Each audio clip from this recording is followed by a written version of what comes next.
Hey, yo, what's the deal? Man, it's your boy Tag from Pro Wrestling Tag, you know what I mean? As of this recording right now, it is 8:15 p.m. You know what I mean? June 24th, 2025. It is hot than a motherfucker here. You know what I mean? I'm doing something a little different. You know, usually I would walk around Fort Greene Park when I do my vids at this hour. And yes, I'm here in Fort Greene Park. You see the projects, you see my hood right there.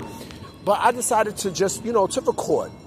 You know what I mean? To record, walk around and record because, it's nice outside. It's burning than a motherfucker. You know what I mean? It's also, it's election day for the primaries. Like, fuck that. Like, I see mad people giving me fucking, flyers to, for people. Like, fuck that. I'm not voting, nigga. Fuck out of here.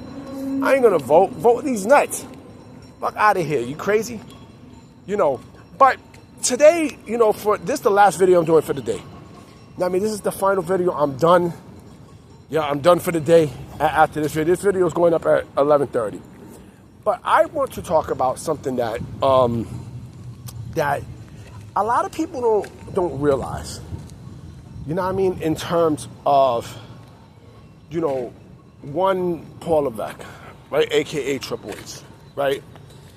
And I mean, listen, we all know Triple H. To me, he is hands down, in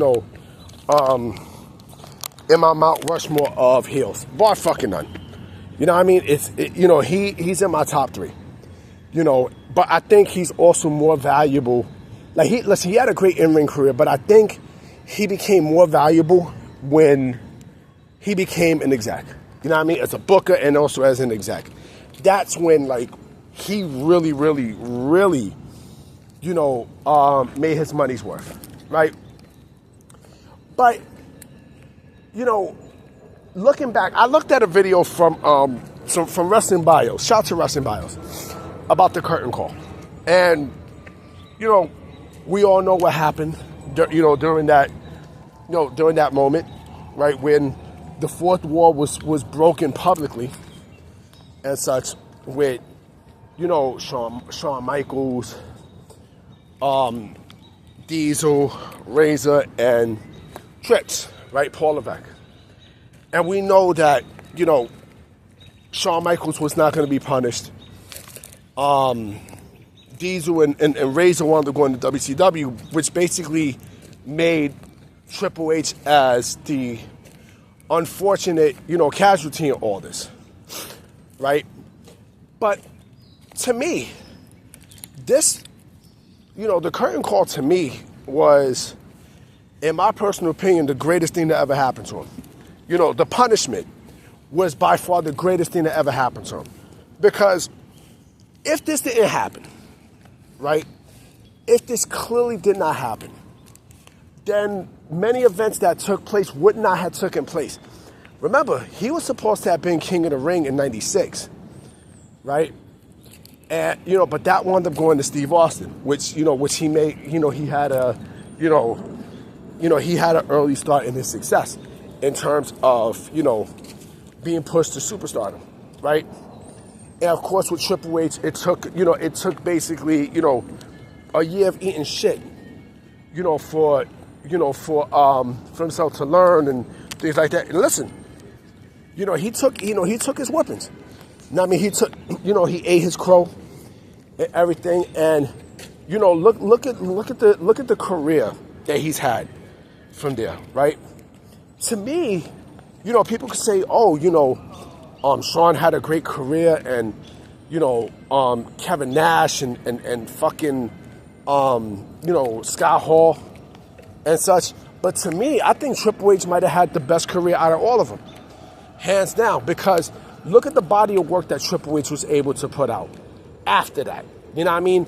Like, the whole cerebral assassin gimmick was clearly based off of, part of it was based off his anger of being punished from the curtain call, right? And,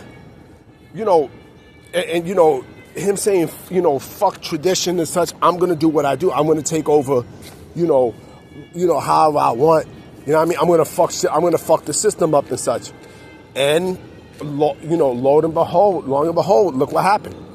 You know what I mean? Like, look at the career that Triple H has garnered from 1999 all the way up until Like I say until, the 2010s, right? And like I say, up until like, the 2010s when once he got, as Booker of NXT, that's when he became a lot valuable. You know what I mean? That's when he really showed his value. People can bitch and moan about, Triple H and say, oh, he married the boss's daughter and such. That's how he was able to get the puss and yada, yada, yada, right? You motherfuckers you motherfuckers would have done the exact same shit if that was given to y'all. The exact same shit. Like, y'all be capping and such. Y'all be capping. And all these things would never have happened if the curtain call would never have taken place and he would never got punished for it. You know what I'm saying? If that didn't happen, right? And he won the King of the Ring in 96. Steve Austin became hot and, wins the King of the Ring in 97 and such. I mean, we wouldn't have got Austin 316. We wouldn't have got so much stuff that happened during that time. You know what I mean? Because mind you, like Jake Roberts was still there. Him and Jake was in the finals of that King of the Ring.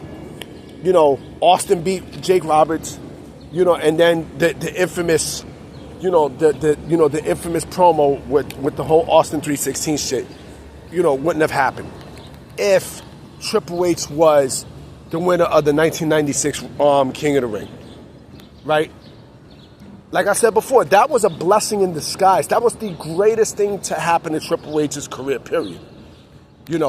Like he might have eaten shit, but that shit was tasty enough to the point where, look where it got him to.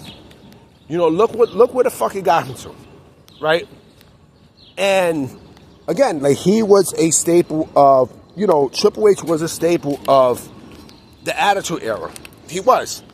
And the Ruthless Aggression Era too, but like when we're talking about like the 2000s, that's Triple H's lane. Now, I mean, once he became WWE champion, like forget about it.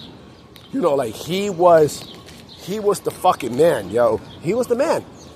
He was the fucking man. Like there's no doubt in my mind that Triple H, as that dominant heel, you wouldn't have got that. You honestly would have not gotten that, in 98. You wouldn't. You know what I mean? Like the punishment was it was well thought of. He had to have been punished.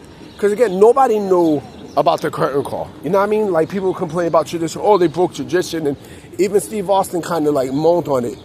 But in retrospect, like, yo, he was right. And he even told Vince, like, answer this question for me. Did they, did the crowd get hyped up? Yes or no?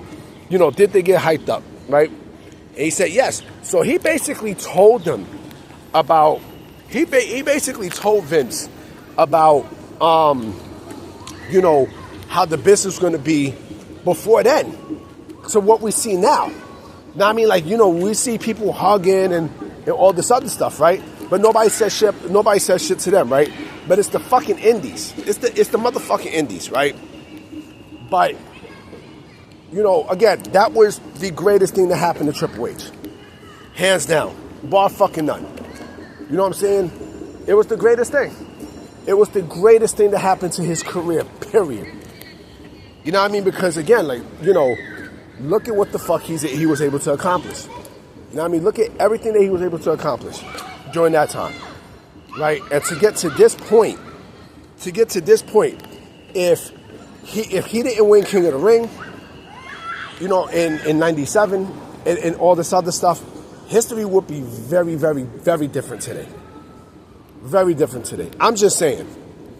I know a lot of people ain't gonna like that, but I don't give a fuck about what a lot of people says. You know what I mean? It is what it is. I'm about to head over to Clinton Hill. You know what I'm saying? I'm about to rock out to Clinton Hill and shit. You know what I mean? But I'm gonna definitely holler at y'all tomorrow because it is burning in this motherfucker. All right? Peace.